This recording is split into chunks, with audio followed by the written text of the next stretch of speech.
Il a été élu voiture de l'année 2024 il y a quelques jours, notamment devant l'un de ses meilleurs rivaux, le Peugeot 3008 électrique. Le Renault Scénic se réinvente, on en parle tout de suite dans ce numéro spécial d'En route pour demain. En route pour demain, présenté par Pauline Ducamp sur BFM Business et Tech Co. Les marques françaises se lancent dans le SUV familial électrique. Peugeot arrive avec le 3008, Renault réplique avec le Scénic, modèle phare de l'offensive produit du constructeur aux losanges à côté de la R5. Le monospace se réinvente en SUV pour conquérir l'un des segments les plus prometteurs du marché. Pour décrypter ce nouveau Renault Scénic, on retrouve tout de suite Julien Bonnet.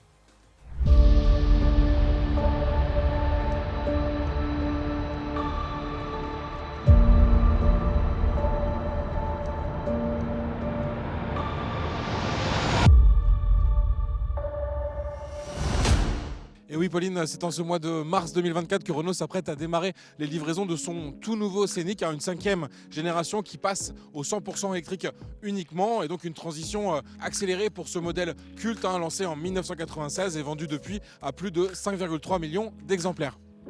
Une stratégie qui est donc différente de celle de Peugeot avec son 3008 qui est lancé aussi pour la première fois en 100% électrique, mais qui proposera des alternatives en thermique sous forme de motorisation hybride. Chez Renault, il faudra plutôt se tourner sur le SUV Austral ou la version plus grande, le nouvel Espace, pour avoir des modèles destinés aux familles en motorisation thermique hybride également. Et ce Scénic, on peut dire qu'il démarre sa carrière sous les meilleurs auspices. Il vient en effet de remporter le titre de voiture européenne de l'année à Genève. Et ça, c'est un bel écho au premier Scénic qui avait remporté ce même titre en 1997, donc c'était il y a 27 ans. Pour incarner ce changement assez radical en termes de motorisation, on peut dire que Renault change beaucoup aussi le design de ce tout nouveau Scénic. Donc ça commence par la face avant qui est toute nouvelle. On retrouve également un dessin du monospace qui s'efface. On est de plus en plus sur un format SUV avec notamment ces protections un peu partout autour du véhicule.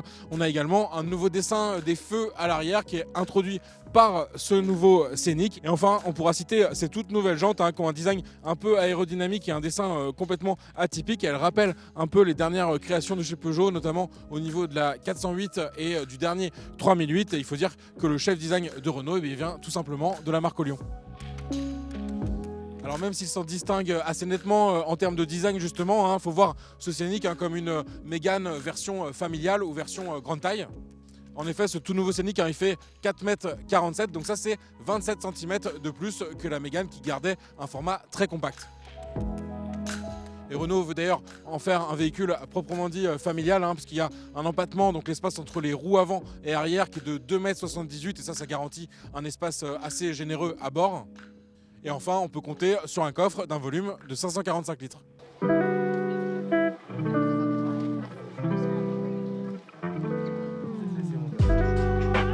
Me voici aux places arrière de ce nouveau Scénic et c'est là qu'on sent vraiment la différence avec la Mégane. J'ai vraiment beaucoup d'espace et je vais pouvoir donc voyager à 3 à l'arrière, même si cette place centrale elle va être un peu sacrifiée. L'idéal ça va être d'être à 2. Et pourquoi? Parce que finalement j'ai cet accoudoir que je vais pouvoir déployer assez facilement. Donc un accoudoir qui semble comme ça assez classique avec pour reposer par définition mon bras, un porte-gobelet. Mais en fait, petite astuce de Renault, ils ont voulu l'optimiser pour, on va dire, la clientèle, ils disent digital, donc il y a, on va dire, des smartphones, des tablettes. Donc là, en fait, avec mon voisin passager à l'arrière, je vais avoir ce dispositif, en fait, le porte-gobelet. Il va me permettre aussi de fixer, en fait, assez facilement un smartphone ou une tablette, et je vais avoir 2 ports USB-C disponibles ici en complément des 2 que j'ai déjà sous la ventilation disponible à l'arrière, donc un vrai plus pour les voyages un peu longs et les passagers à l'arrière. L'autre plus, il va être au niveau de la luminosité, parce qu'en fait on a donc ce toit panoramique occultant, on va dire, électroniquement. Donc en fait, via l'appui sur un bouton, je vais pouvoir le rendre totalement transparent. Et donc l'effet, il est assez waouh. Il va aussi permettre de gagner un peu de place au niveau de la tête par rapport à un dispositif avec un volet mécanique. Donc c'est vraiment un plus sur les deux aspects.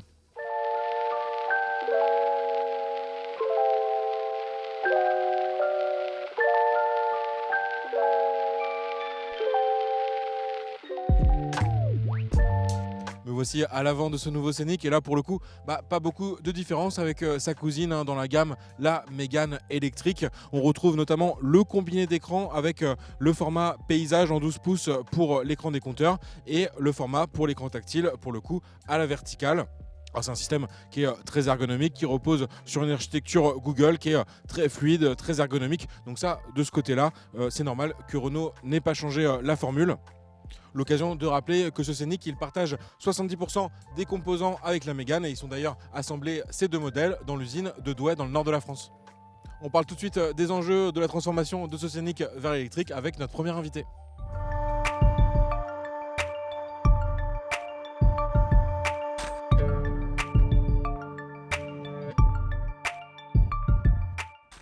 On revient aujourd'hui sur les changements importants sur ce nouveau Scénic. Je suis avec Manuela de Souza. Bonjour Manuela. Bonjour Julien. Donc experte produit chez Renault. Donc on est face en quelque sorte à une double mutation, du monospace au SUV, du thermique au 100% électrique. Qu'est-ce que vous pouvez nous dire, comment vous avez abordé en fait ce changement important chez Renault? Alors Nouvelle Scénic, c'est effectivement un nouveau véhicule électrique très compact, donc un nouveau concept électrique qui répond à tous les usages de la famille et des gens qui veulent aller loin, donc qui répond à tous les usages, que ce soit des trajets longs, des trajets courts.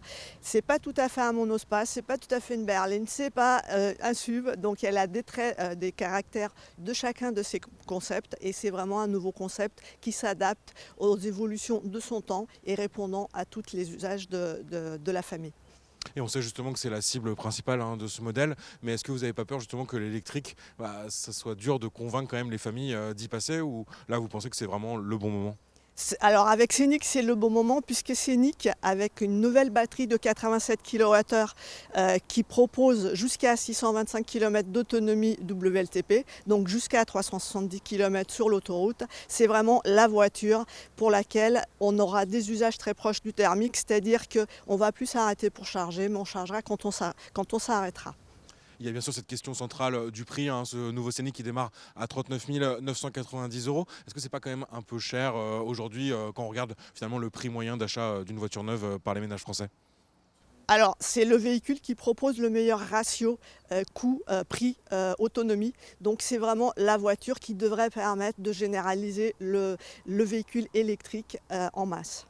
Et est-ce qu'il y a d'autres moyens aussi pour rassurer, on va dire, ces nouveaux clients qui iront vers l'électrique, peut-être en termes de justement planification de trajet, ce genre de choses où au quotidien ça peut être utile quand on n'a vraiment pas l'habitude d'utiliser une voiture électrique? Oui, c'est une très bonne question. Effectivement, Scénic intègre le meilleur des systèmes de Google. Et dans les systèmes de Google, nous avons travaillé avec Google et les équipes Renault. On a une interaction entre le système de la voiture et le système Google, notamment avec la batterie. Et donc, on va proposer une planification de trajet qui propose des points d'arrêt optimisés pour charger sa voiture. Et comme on a en plus le préconditionnement de la batterie, quand on va s'approcher de ces points d'arrêt, via ce planificateur, la batterie va être dans la température optimale pour pouvoir charger au maximum dès le branchement de la voiture. Vous introduisez aussi un concept sur ce nouveau Scénic, le Smart Cocoon. Est-ce que vous pouvez nous résumer un peu la philosophie derrière ce mot? En fait, derrière Smart Cocoon, il y a plusieurs choses. Il y a le fait que le Scénic, c'est un véhicule électrique, donc par défaut, il ne fait pas de bruit, le moteur. Et donc, on a voulu faire vraiment, en termes de confort, continuer dans le confort sonore.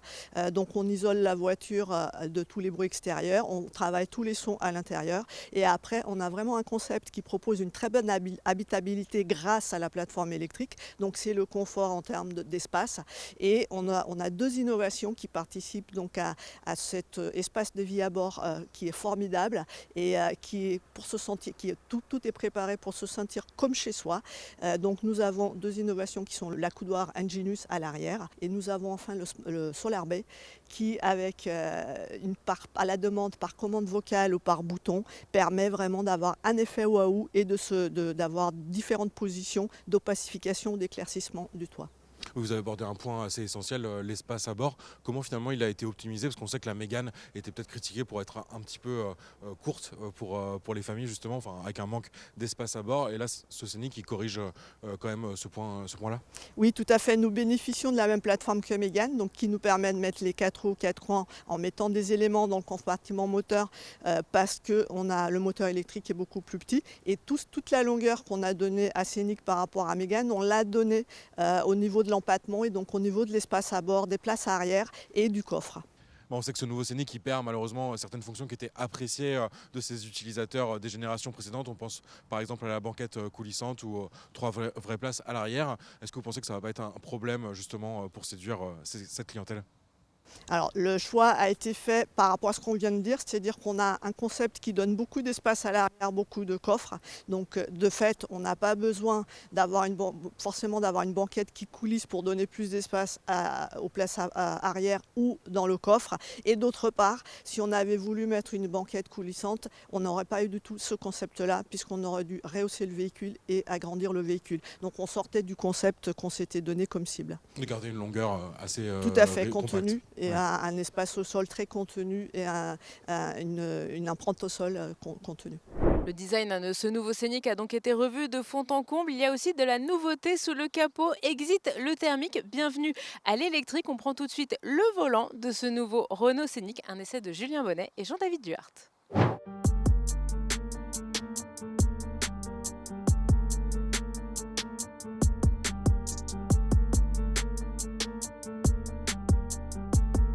Et oui, nous sommes au volant de ce nouveau Renault Scénic, un contest dans la version avec la grosse batterie, un 87 kWh, celle qui permet d'afficher les 625 km d'autonomie officielle selon la norme WLTP et qui est associée au moteur 220 chevaux.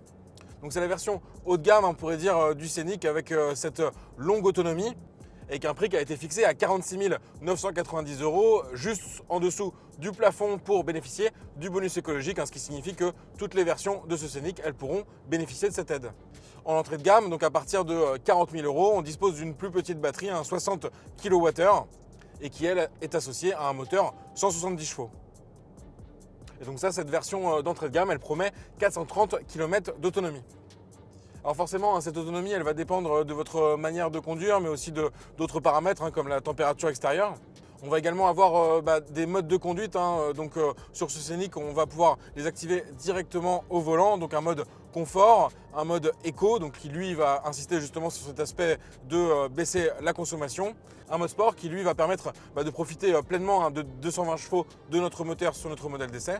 Et un dernier mode perso qui va permettre là vraiment d'ajuster différents paramètres pour avoir son profil idéal pour conduire.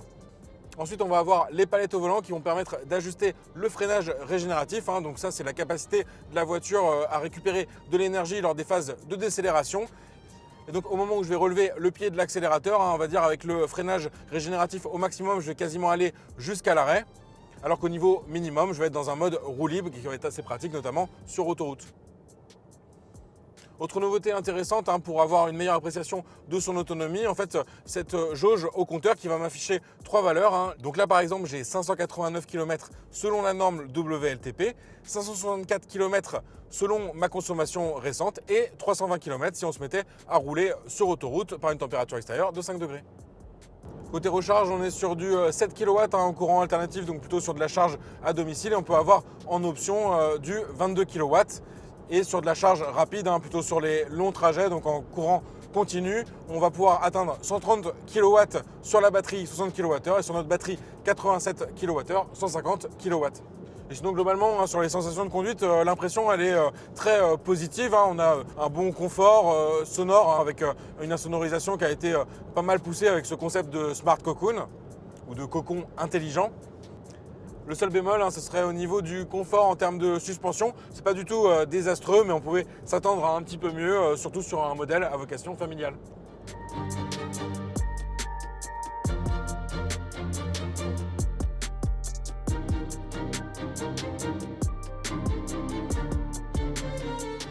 Première prise en main concluante de ce nouveau Scénic à la vue de notre essai, mais un véhicule avec plus de 600 km d'autonomie, c'est tout de même un véritable défi pour Renault. On retrouve tout de suite Julien Bonnet avec notre prochain invité pour comprendre comment le constructeur a relevé ce challenge.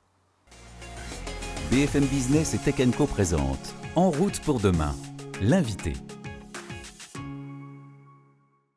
Je suis avec Christophe Delval, donc expert ingénierie chez Renault. Bonjour Christophe. Bonjour. Donc on voulait revenir un peu sur justement cette quête de l'autonomie record pour une voiture électrique chez Renault. Comment vous avez tout simplement abordé ce défi et proposé une voiture avec plus de 600 km en autonomie officielle ? Ça passe d'abord par travailler sur le cœur de la voiture électrique, qui est sa batterie. Donc développer une nouvelle batterie avec une capacité qui soit cohérente avec cet objectif de grande autonomie. Ensuite, travailler sur sa puissance de charge. Donc finalement, notamment le maintien de la puissance de charge dans le temps, ce qui permet de récupérer beaucoup de kilowattheures en un minimum de temps pour nos clients. Et puis enfin, c'est une optimisation globale de la voiture qui passe par finalement ces dimensions, donc au service de l'efficience.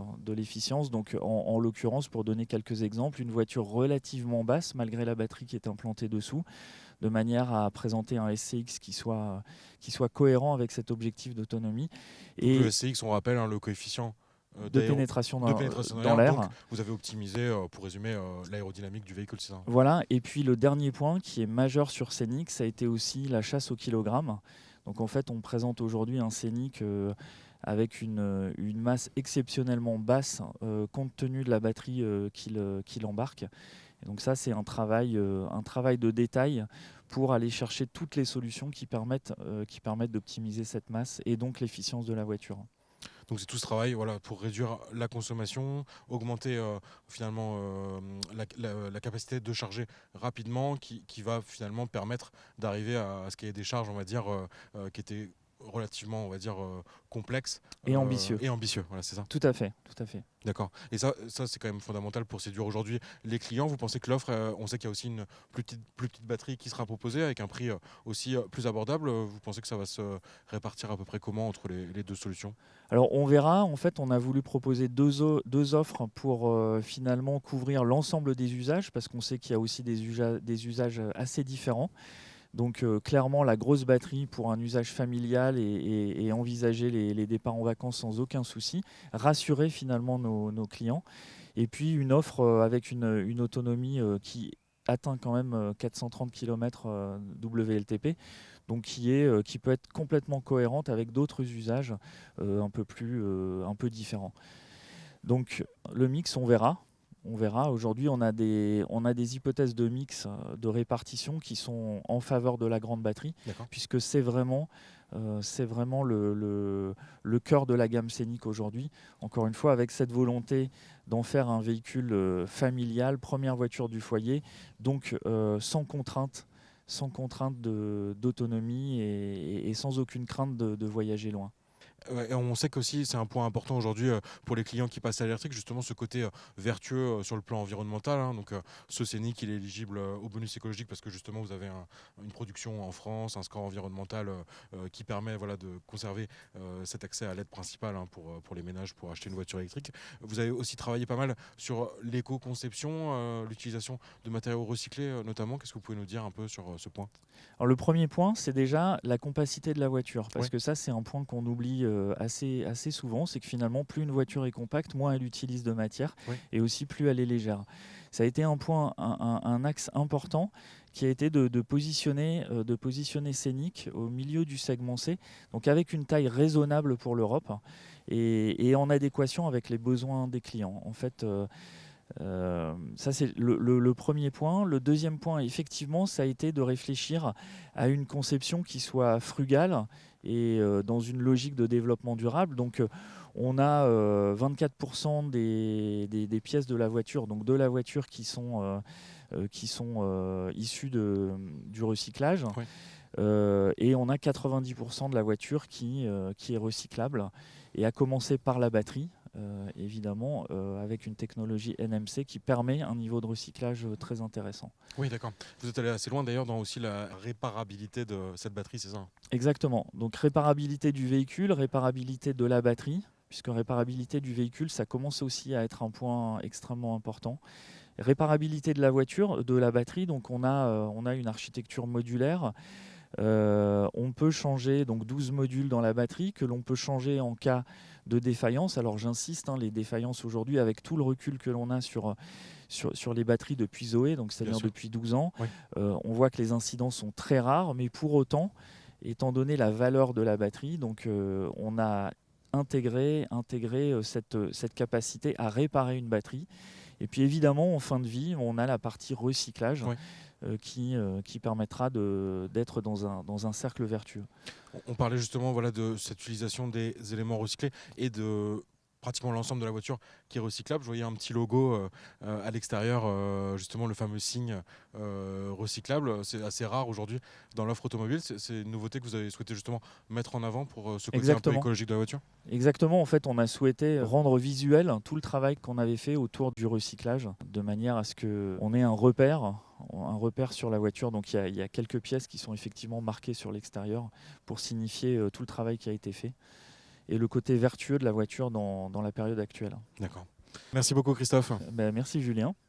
Beaucoup de nouveautés, donc côté électrique, beaucoup de nouveautés aussi en termes d'aide à la conduite, avec notamment un safety coach à bord de ces Scénic. Scénic qui rime donc toujours avec sécurité, Julien Bonnet. Et oui, ce nouveau Scénic, il fait la part belle à la sécurité. Il renoue en quelque sorte avec son ADN d'origine, puisque le concept qui avait été présenté en 1991 et qui va donner lieu quelques années plus tard au modèle de série, il s'appelait déjà Scénic et c'était un acronyme en anglais, le S. Il était justement là pour safety, donc sécurité en français. Sur ce nouveau Scénic, on va retrouver donc différentes fonctions qui vont justement préserver les passagers à bord en cas d'accident ou justement éviter un accident. On peut parler notamment du freinage en cas de collision multiple. Donc on va dire suite à un premier accident, votre véhicule il est immobilisé sur la route et on va avoir souvent un effet boule de neige, un carambolage avec d'autres véhicules qui vont s'ajouter à ce choc. Or là, ce nouveau Scénic va pouvoir remettre les freins de manière indépendante pour sécuriser le véhicule. Et en effet, on a souvent des cas de blessures graves, voire de morts qui sont engendrés par ces conséquences après le premier choc. Et pour éviter l'accident, on peut citer deux fonctions. Donc l'assistant de conduite, donc qui va réunir le traditionnel régulateur adaptatif, donc qui va ajuster, on va dire, la vitesse au régulateur selon la circulation devant moi, et suivi des lignes de la route. Donc ça c'est courant sur tous les véhicules modernes, mais il faut souligner que ça marche très bien sur ce nouveau Scénic. Et ensuite, il y a tout ce qui va être assistant à la manœuvre à basse vitesse ou lorsqu'on passe la marche arrière. Là, on va avoir une diversité de vues assez impressionnante pour bien justement superviser cette manœuvre, éviter un choc bien sûr. Donc on va avoir une alerte en cas de risque de collision, mais on va vraiment pouvoir basculer entre différentes caméras en vue 360, vue du dessus et bien sûr la caméra de recul. Alors c'est tout nouveau sur ce Scénic, on a aussi l'introduction d'un safety coach, d'un coach en sécurité automobile. Alors le principe, ça va vraiment être comme l'EcoScore qui évaluait déjà depuis un certain temps chez Renault votre capacité à avoir une conduite écologique, on va dire sobre. Là en fait à la fin de chaque trajet, le système va vous donner une note sur 100 qui va évaluer justement votre niveau de sécurité sur la route et vous donner quelques conseils pour vous améliorer. Enfin, et c'est très dans l'actualité de cette année 2024, avec tous les modèles neufs vendus en Europe qui vont devoir enclencher par défaut à chaque démarrage des alertes sonores et visuelles de survitesse, donc lorsque vous dépassez la limitation sur la route sur laquelle vous circulez. Donc le petit jeu des différents constructeurs, ça va être de proposer des façons plus ou moins complexes de désactiver justement ces alertes sonores pour la plupart. Et donc Renault introduit sur ce nouveau Scénic un bouton physique sur lequel vous allez simplement appuyer à chaque démarrage pour désactiver ces aides et ça c'est super pratique. Voilà, ce numéro spécial nouveau Renault Scénic d'En route pour demain est déjà fini. Merci à tous de nous avoir suivis le week-end sur BFM Business et puis en multidiffusion tout au long de la semaine sur Tech & Co. Prenez soin de vous et à la semaine prochaine. En route pour demain, la mobilité sous toutes ses formes sur BFM Business et Tech & Co.